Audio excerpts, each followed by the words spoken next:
On this week's episode, women's basketball takes on Florida, men's basketball celebrates senior night, and we take a look at the Carolina-Clemson baseball series. This is Capital City Sports.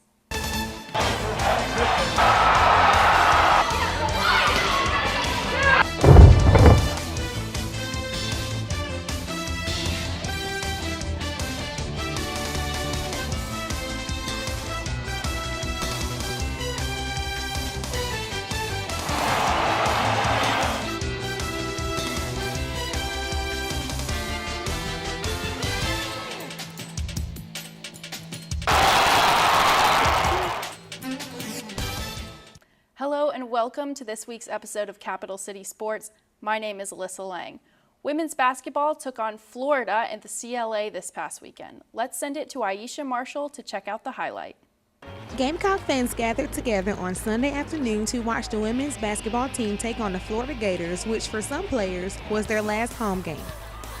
Florida came off on top in the beginning with Sydney Moss rushing to the basket for a good shot. Completing another play, Moss manages to score again, completing the shot with her own rebound. Senior Gator Jennifer George comes up with the steal, while Kayla Lewis is at the other end to complete the shot. But things turn around for the Gamecocks when Alicia Welch comes up with the steal and Sanshin White is at the basket to complete her layup. Senior point guard Aisha Walker leaps to save the offensive rebound and rushes to the basket to meet Alicia Welch for another layup. Walker gets the steal and rushes to the basket for another layup and a foul shot.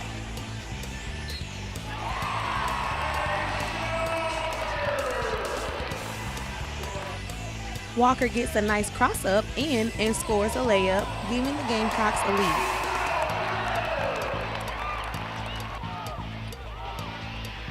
Senior Ashley Bruner scores a tough basket, keeping the Gamecocks in the lead.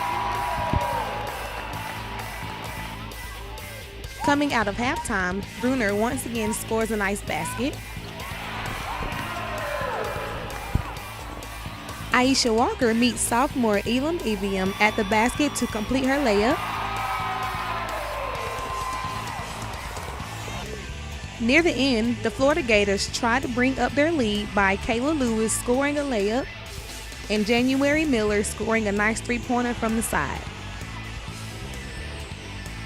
But in the end, Ashley Bruner completes yet another layup, keeping the Gamecocks ahead, and freshman Tiffany Mitchell rushes to the basket, securing their lead and ending the game with a 67-56 Gamecock win over Florida. This is Aisha Marshall, Capital City Sports. Clemson traveled to Columbia for Game 3 of the Carolina-Clemson baseball series this weekend. Let's take a look at the highlight, and then we'll send it to the boardroom where the guys will discuss offense and defense. We've got Gamecock baseball for you, taking on arch rival Clemson. There's Coach Holbrook and Jack Leggett before the game started, but let's start out with a home run by Chase Ferguson in the fourth. The senior third baseman hit his second home run of the year right over the right field wall. Ferguson would give the Gamecocks their first run of the game. And there's Nolan Belcher. He pitched a 3-game shutout and walked 0 batters, holding Clemson to just 3 singles during the entire series. In the 6th inning, the Gamecocks took advantage of a Clemson error, hitting 4 consecutive 2-out RBI hits, taking the lead to 6-0, and here comes LB Dantzler. Looks like Dantzler likes it. Carolina would have 1 run in each the 7th and 8th inning. The Gamecocks out-hit Clemson 11-3, with 8 of 9 starters recording at least 1 hit. Nolan Belcher had a perfect 9th inning with 2 strikeouts, including one of Clemson pinch hitter Joe Costigan to finish the game and the series. The Gamecocks improved their record to 8-2 and will face Ball State on March 5th and 6th. For Capital City Sports, I'm Alyssa Lang.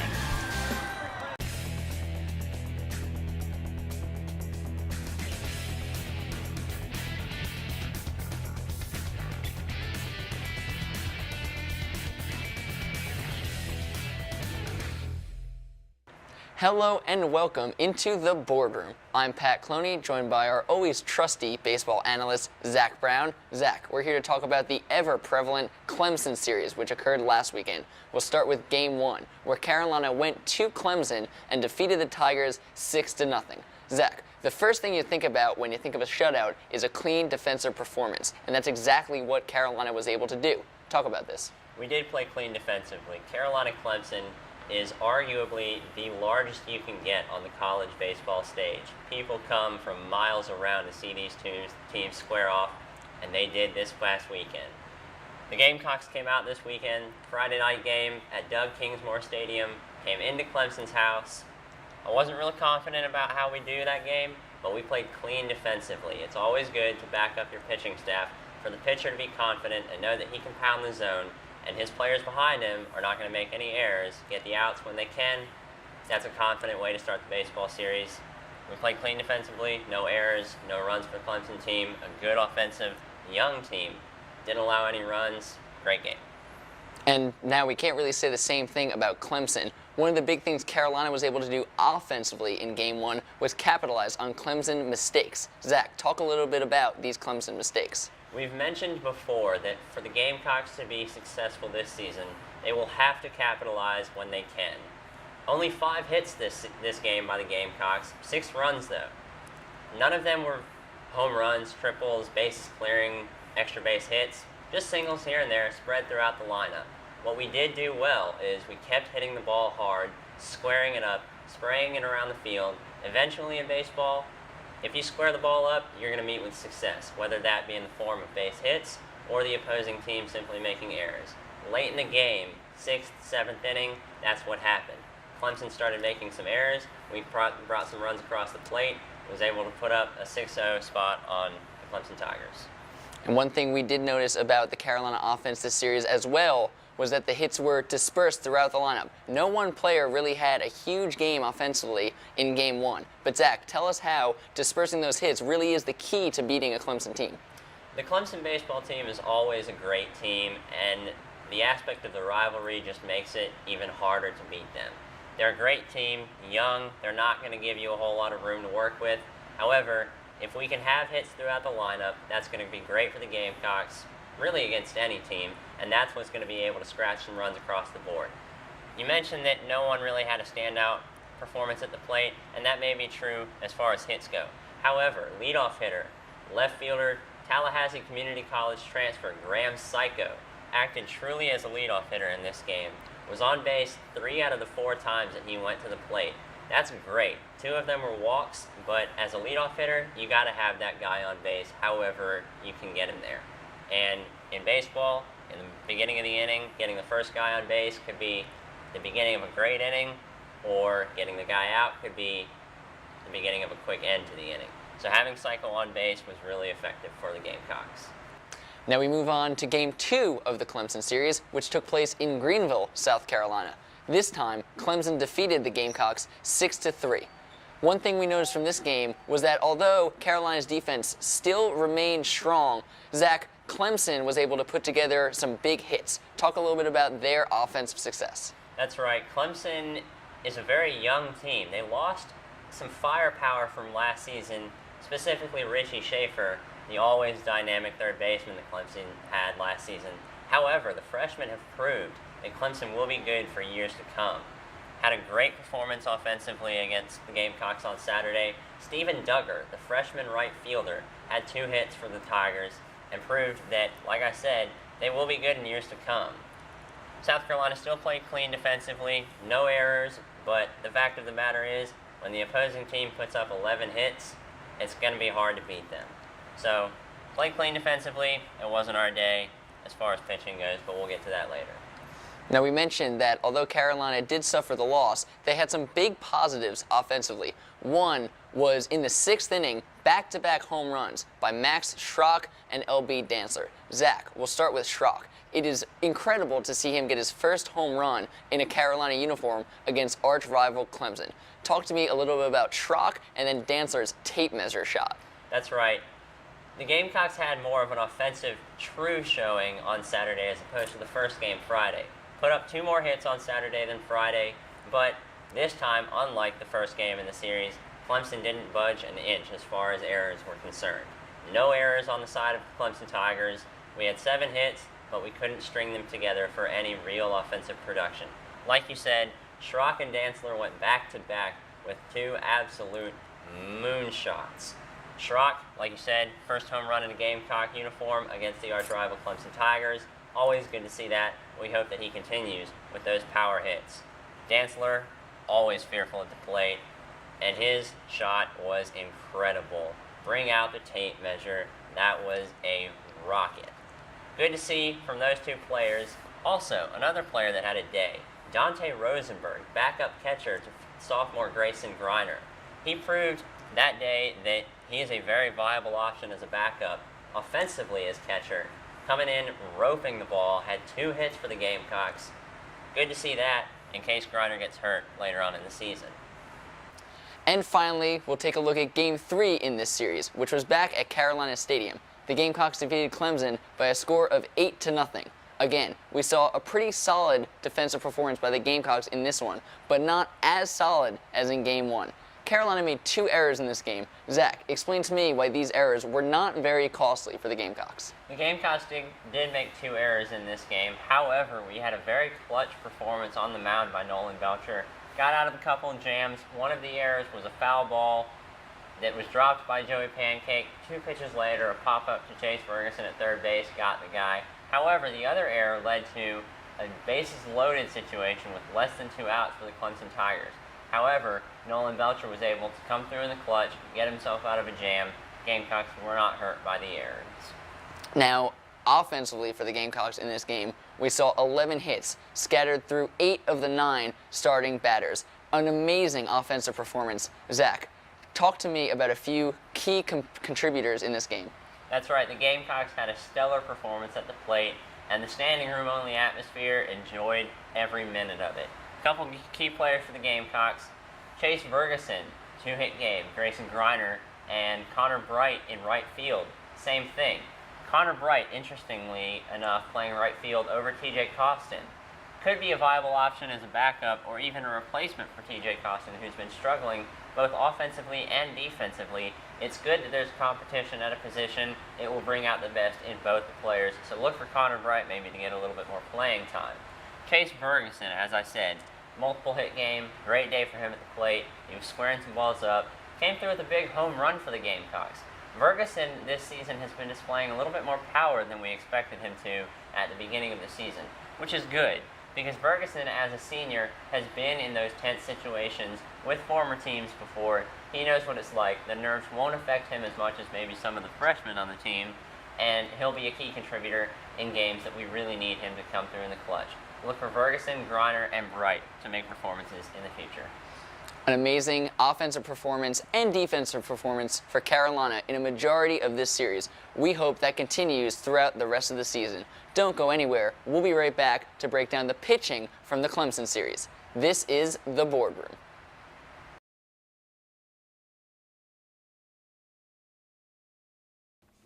USC Sports Council has been trying to raise money for more club sports. Hunter Banks has the story, and then we'll send it back to the boardroom where the guys will break down pitching from the Carolina Clemson series.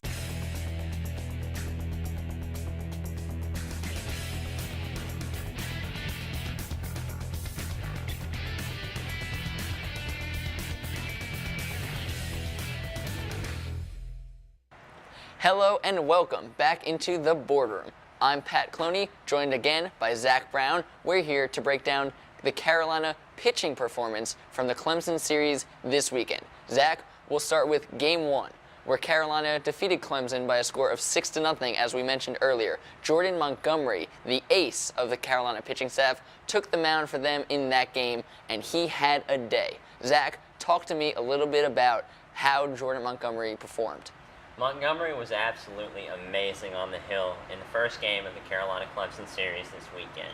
He went 8 complete innings. That's amazing. When your pitch count starts getting up in the high numbers, your pitches start to become a little bit more erratic.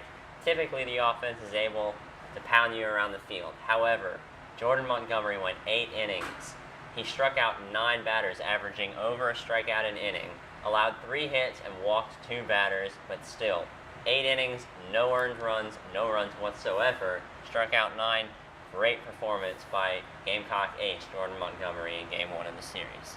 And then because of his strong performance, we only needed one relief pitcher in this game, and that is affirmed closer Tyler Webb.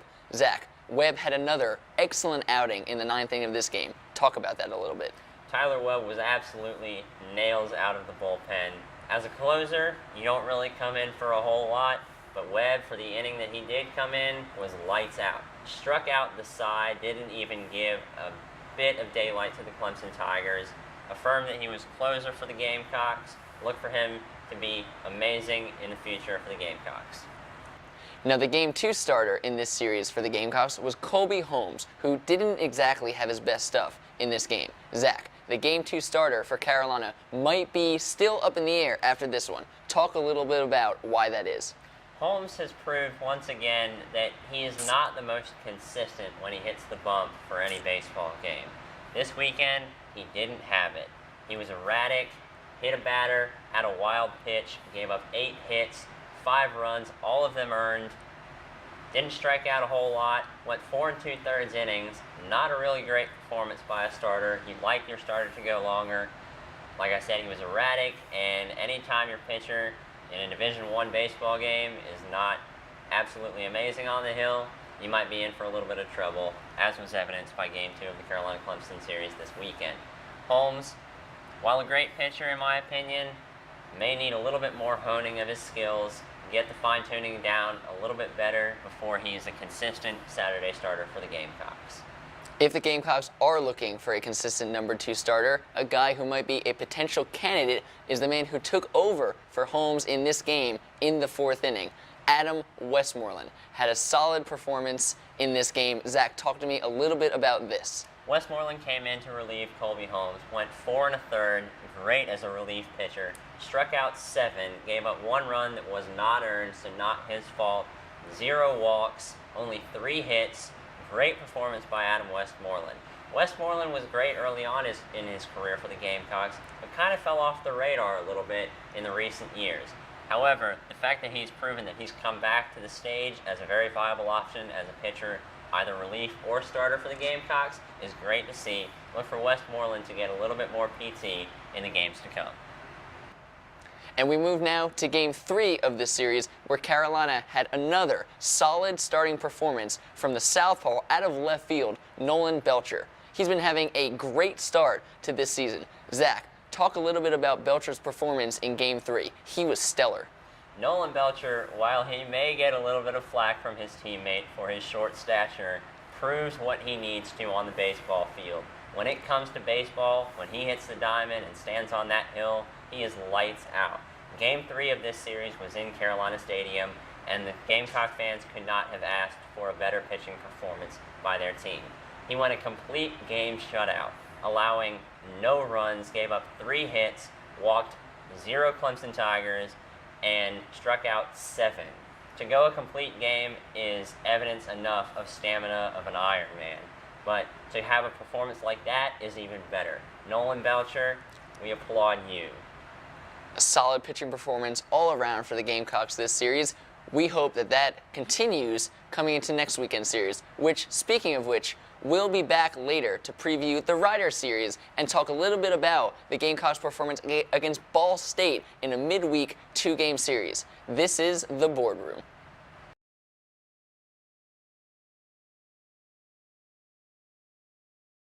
Now, let's go back to the boardroom one last time to check out the preview for the upcoming baseball series against Rider. But first, let's take a look at senior night with the men's basketball team.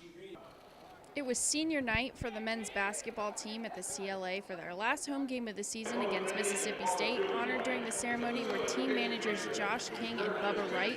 Both King and Wright have been on staff as managers since 2009. Senior guard Shane Phillips and senior forward Lakeem Jackson were also honored.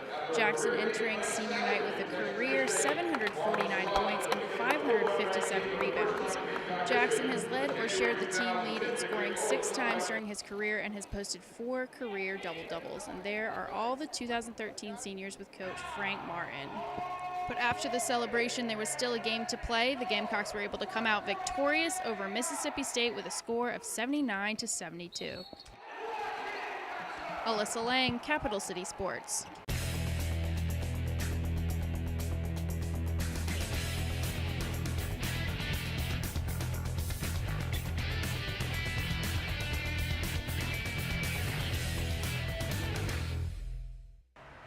Hello, ladies and gentlemen, and welcome back into the final segment of the boardroom for this week. During the midweek, Carolina hosted a two-game short set against Ball State at Carolina Stadium. Zach, we saw some offensive firepower in this series. Talk to me a little bit about this. The Gamecocks came out of the gate strong in this short series against Ball State. First game, the Gamecocks won 10-0. Second game, they followed suit with a 14-4 victory. To display 2 games of 10-plus runs, that's great for your team. It's going to inspire confidence in the guys to perform in bigger games down the road, and it's just a lot of fun to see your guys go out there and perform the way you know they can. In some spectacular news for the Gamecocks, Joey Pancake starting to swing the bat like we know he can. 2 home runs in this series against Ball State, each of them for 3 runs. Also, in the second game against Ball State, Max Schrock, the phenom second baseman for the Gamecocks, had 3 steals. 3 swipes in one game is unbelievable. Look for him to be a little bit more dynamic on the base paths as he starts to learn the game a little bit more. Now this weekend, the Gamecocks take on another small market team in the Rider Broncos. Zach, Carolina performed excellently against Ball State in this midweek set. Do you expect the same thing against another small market school? I do. The momentum that the Gamecocks are going to have coming into the Rider series from the Ball State series is going to be so much that Rider's just going to be overwhelmed. The offensive firepower, the pitching that the Gamecocks can throw out there for the weekend, not going to be too little for the Rider Broncos to handle. Gamecocks sweep the series 3-0. Well, you heard it here first, folks. Zach Brown, thank you as always for joining us. Excellent predictions, excellent analysis. We'll be back next week, folks, after spring break to possibly break down the Rider series and look forward to what's to come for the Carolina Gamecocks. For the boardroom, I'm Pat Cloney. He's Zach Brown. We'll see you next time. That will do it for this week's episode of Capital City Sports. Be sure to follow us on Twitter at CCS on SGTV and like us on Facebook by searching CCS on SGTV. For all of us here at Capital City Sports, thanks for watching. We'll see you next week.